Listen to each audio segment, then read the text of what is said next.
अस्सलाम वालेकुम, क्या हाल है सबका। आज मैं बना रही हूँ कीमा और चने। ये लहसुन प्याज डाल दिया, टमाटर, ये इसका पानी ड्राई हो गया। सब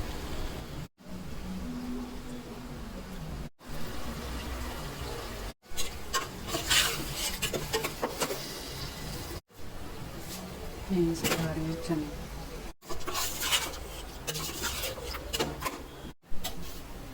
और बनाइए चावल। ये हमारा चने कीमे का चावल।